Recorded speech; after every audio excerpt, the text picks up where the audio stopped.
how to make the avoidant anxious without saying a word. Let's be real. We've all been there. You're giving, you're showing up, you're opening your heart, and they're running, dodging intimacy, shrinking away from connection like it's fire. And you know what? It's exhausting trying to chase someone who's made avoiding you their full-time job. But what if I told you this? You don't need to chase, you don't need to beg, and you don't need to speak a single word, because power doesn't come from talking, power comes from presence. If you want to flip the script and make the avoidant feel the space they tried to create, you don't need manipulation, you need mastery, emotional mastery, energetic mastery, self-mastery. Here's the truth. The avoidant is drawn to your presence, but overwhelmed by your needs. So what happens when you stop needing and start being? What happens when your energy becomes grounded, sovereign, and so self-contained that they can't help but feel the shift? They notice and they feel it. Your silence becomes louder than words. Your detachment becomes magnetic. Your peace becomes their tension. Suddenly, they're checking their phone more. They're wondering where your energy went. They're feeling something unfamiliar. Is it fear? Is it longing? No, it's you. You've become the mirror to their behavior. You've become the lesson they didn't want but absolutely needed. And here's the kicker. You're not doing this for them. You're doing it for you. You are the source. You are the gravity. You are the one who gets to choose who enters your space and who gets to stay. So don't scream, don't chase, don't over-explain. Stay still, breathe deep, walk like you know your worth, because nothing makes the avoidant more anxious than realizing they no longer have power over your peace. Energy doesn't lie. That might sound abstract, even mystical, but when you really tune into your own experience, you already know it's true. Think about the last time you walked into a room where two people had just had a fight, even if they were smiling and pretending nothing happened. You felt it, didn't you? The air was thick, the tension sat heavy, no words were spoken, but the energy told the story.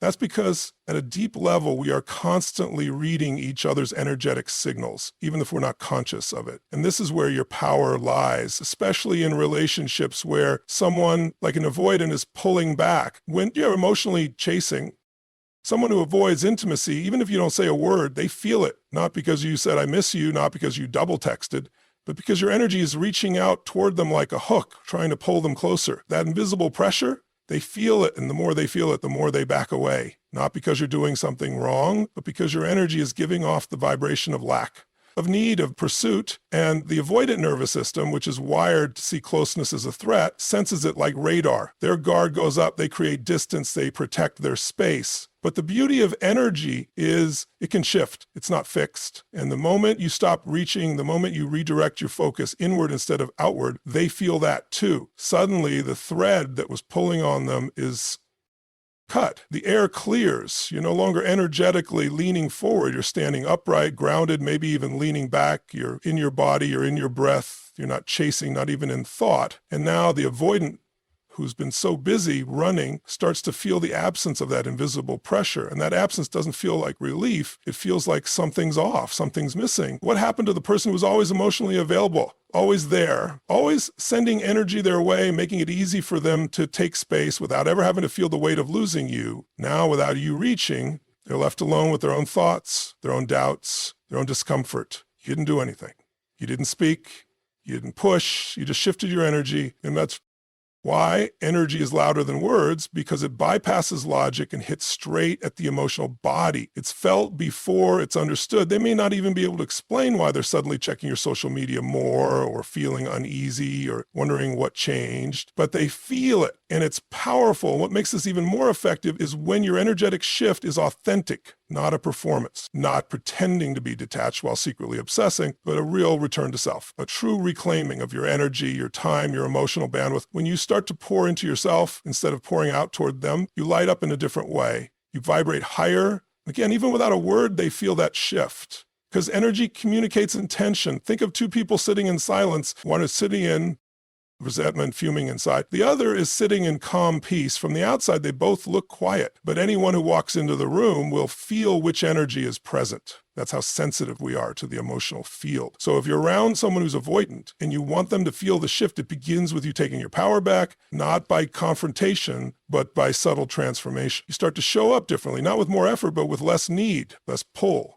more presence. That presence, calm, grounded, magnetic, is what speaks louder than any message you can send or any conversation you can initiate. It says, I'm not waiting for you. I'm not needing you. I'm here, whole, and I've got me. That vibration does something to the avoidant mind that throws them off the pattern. They're used to feeling pressure and retreating. Now there's no pressure. Now the silence echoes. And in that echo, they begin to feel something new, a kind of anxiety, a kind of curiosity. Why aren't they reaching out? What changed? That's when the dynamic begins to flip, not because you tried to make them feel anything, but because you stopped trying to control it altogether. You aligned your energy, you stopped giving and started being. And when you hold that energy, not just for a moment, but consistently, they start to feel what you were feeling all along. And all you did was let your energy speak for you. When you stop trying to make someone feel something and start being fully present in yourself, everything changed. You move from trying to control the outcome to simply existing in your truth. There's deep power in that. Most people don't understand presence. They confuse it with passivity or silence. But real presence isn't quiet. It's commanding. It's the unshakable vibe of someone who knows their worth and doesn't need external validation to feel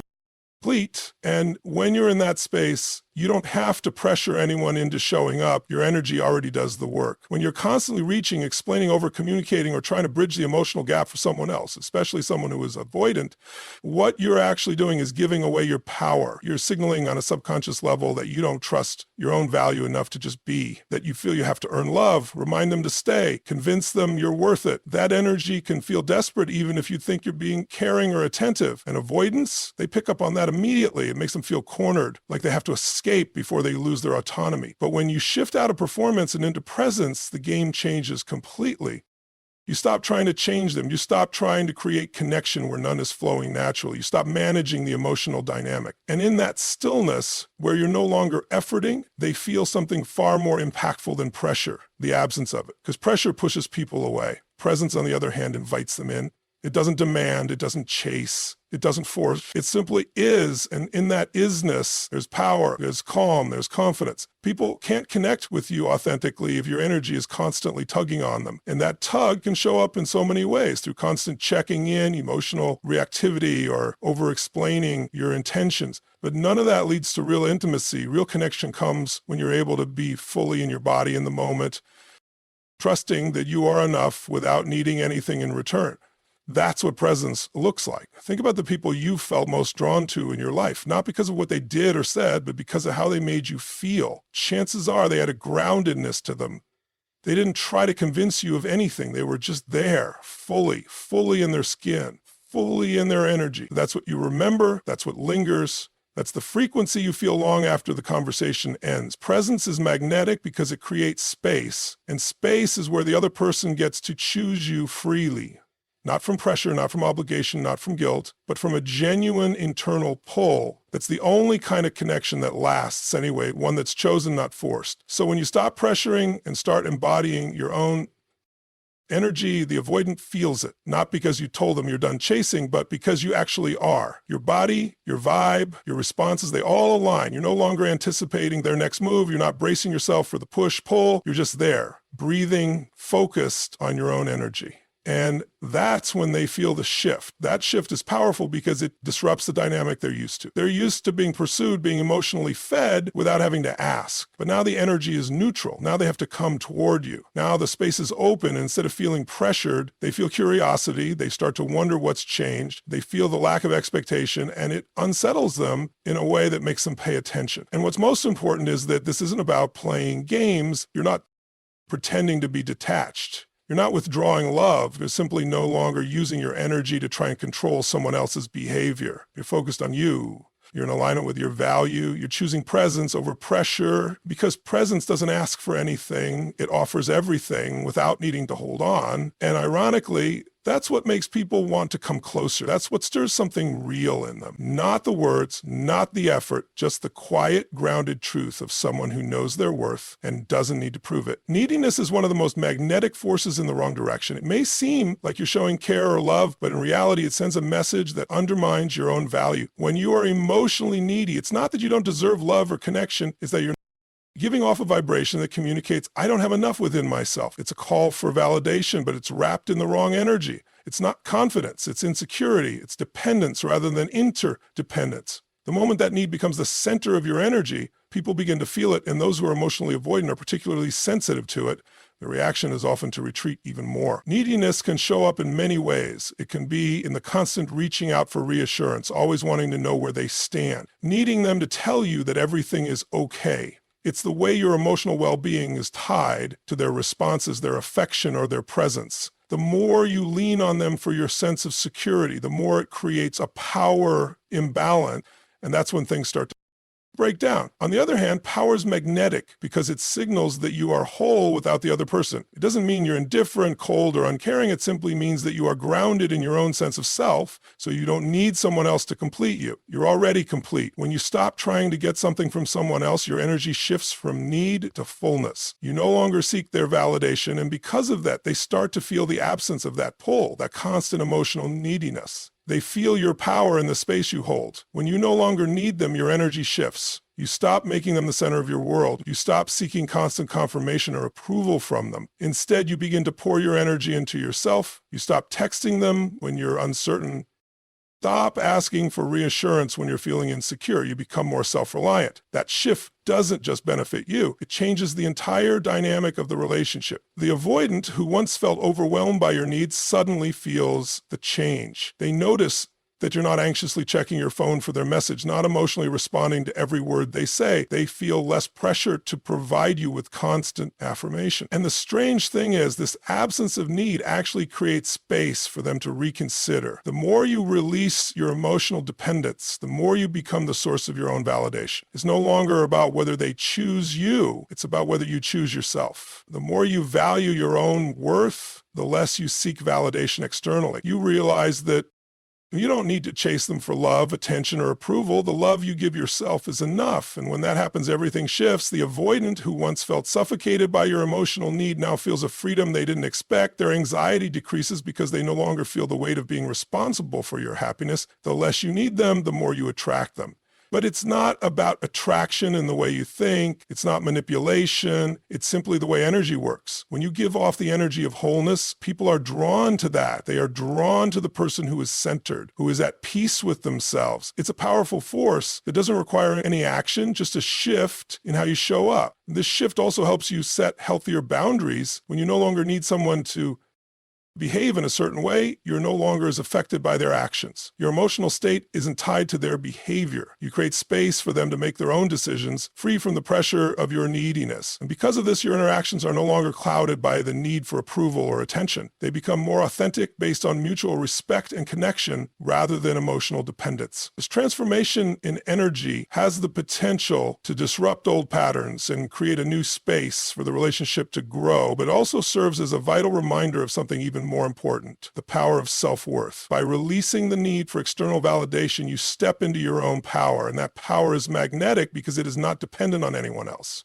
You stop seeking others to give you what you should already be giving yourself: recognition, love, value. When you stop seeking, you make space for people to choose you freely based on who you are, not based on how much you need them to choose you. The energy shift from need to power isn't something that's achieved overnight. It's a journey of self-discovery, healing, and growth. It's the process of realizing that you are worthy of love, not because of anything you can prove, but because you exist. The more you live from that place of knowing, the less you will ever need from anyone. The more you embody that energy, the more people will want to be around you, drawn to the strength and wholeness that you emanate. This is the power of self-sufficiency, the ability to stand in your own energy without relying on someone else's approval to feel complete. This is what makes you magnetic, not neediness, not desperation, but the quiet, confident certainty that you are whole just as you are. Silence can be a powerful force, even more so than any word or action you might take. Often people feel the need to speak, explain, or justify themselves when they're in uncertain emotional spaces. But there's a deeper strength in holding your silence, especially in situations where you feel the urge to react. This kind of silence isn't about withdrawing or shutting down. It's about choosing not to engage in ways that feed into emotional turbulence. Instead, it's a conscious decision to let your presence do the talking. When it comes to relationships, particularly with someone who is avoidant, silence can become an undeniable statement. Avoidants are often triggered by emotional pressure, whether it's verbal, physical, or energetic. They sense the subtle attempts to control or sway their feelings, even if no words are spoken. And when you stop chasing, stop explaining yourself, stop trying to talk things through, you release the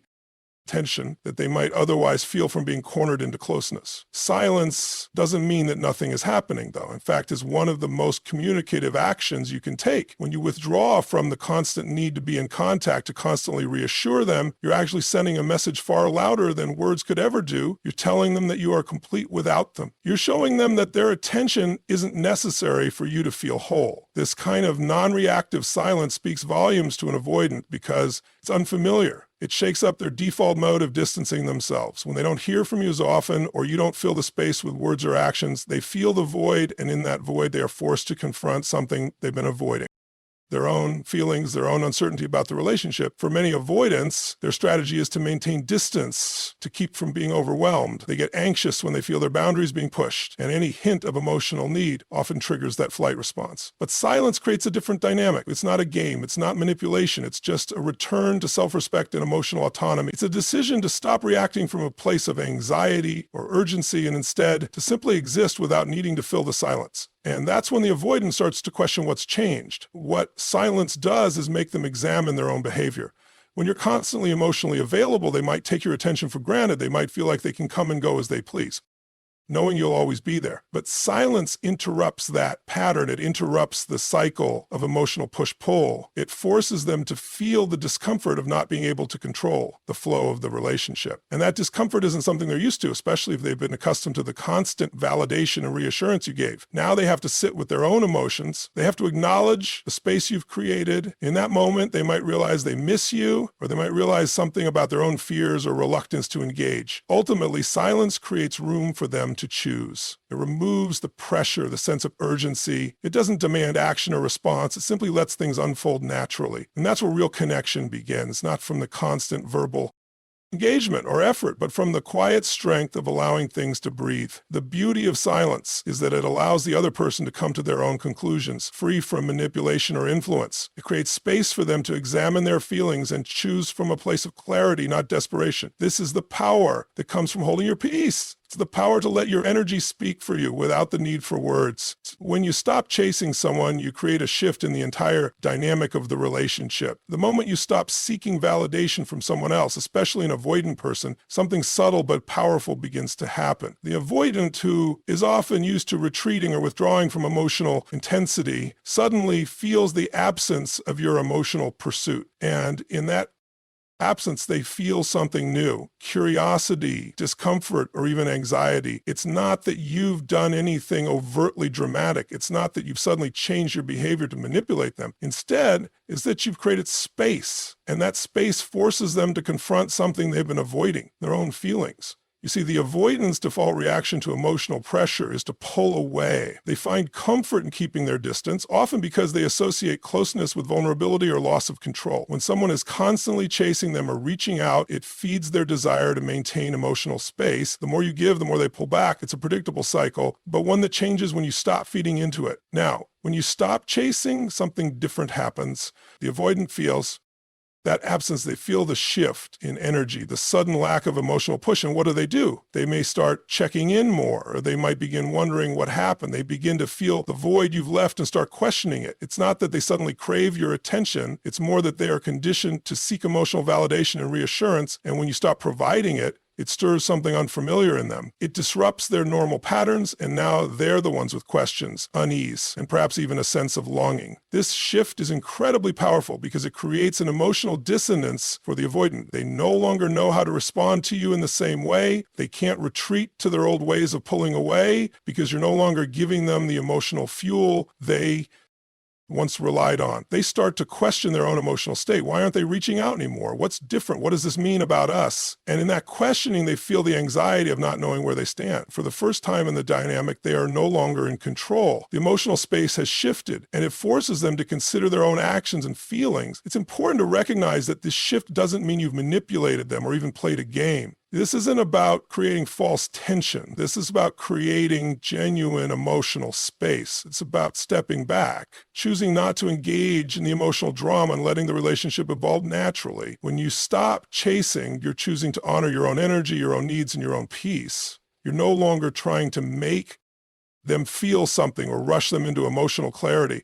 You're simply letting things be, and in that quietness, the dynamic begins to unravel and reveal itself. By creating this space, you give the avoidant room to reflect, to sit with their feelings, and to make decisions from a place of clarity, not pressure. They are no longer reacting to your emotional energy. They are now confronting their own, and that's the real breakthrough. Because in the end, it's not about getting them to chase you or do anything differently. It's about releasing the emotional charge, shifting the energy, and allowing them to engage with you on their own terms without feeling cornered or overwhelmed. So when you stop chasing, you don't just change the dynamics of the relationship, you change the way both of you interact with each other. You move away from a space of emotional chasing to one of emotional freedom. And that's when real connection can begin to form, based not on need or control, but on mutual respect and understanding. When you stop chasing someone, you create the opportunity for a more authentic connection to form. The truth is, when you're constantly seeking someone's attention or validation, the dynamic becomes skewed. It's no longer about mutual attraction or connection. It becomes about emotional dependence. You may think that your efforts to chase after them will bring them closer, but in reality, you're creating an emotional imbalance. The more you chase, the more you give off a signal of neediness, and that neediness becomes the very thing that pushes them away, especially if they're avoidant. Avoidants are particularly sensitive to emotional pressure. When they feel like they are being pursued, they often perceive it as an infringement on their autonomy. The more someone reaches out, the more they feel cornered, and they retreat further into themselves. But when you stop chasing, you take that pressure away, the space between you and the other person widens, and in that space something profound happens. They begin to feel the absence of your pursuit. The moment you stop chasing, they no longer have to worry about meeting your emotional expectations. They don't feel the need to pull away to preserve their own space. And in that absence of pressure, they may begin to reflect on the relationship differently. It's a natural human response. When something is taken away, you begin to notice it more.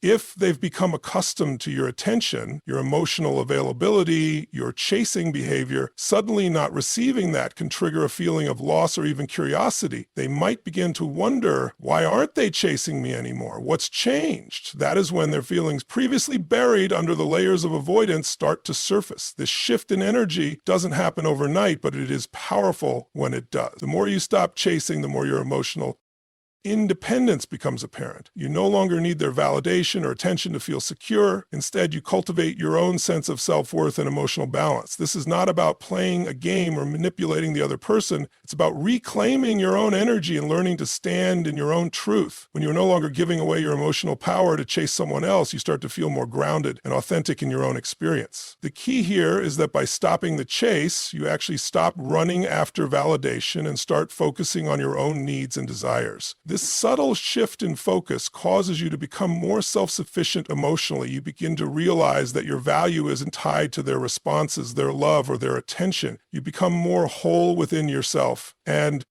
the self-sufficiency is magnetic. People are drawn to individuals who are secure in their own worth because it feels like stability. For the avoidant, this energy shift can be disorienting at first. They are used to you chasing them, and now that you've stopped, they may feel a sense of unease, but they also feel an underlying pull toward you. This tension is the space where change occurs. The avoidant, who might have been running from emotional intimacy, now has to face their own feelings. In that moment, they start to recognize their own fears or desires, and the dynamic between you two begins to shift in a way that feels more balanced. Stopping the chase doesn't just change the way they interact with you, it changes how you interact with yourself. It's a journey of self-discovery where you stop relying on external sources to validate your worth. And in doing so, you start to attract people who appreciate you for who you truly are, not for the emotional energy you expend to keep them around. This is the real power of stepping back. It's not about withdrawing affection or love. It's about giving space to both yourself and the other person to grow in a way that doesn't require emotional chasing. When you stop chasing, you create the space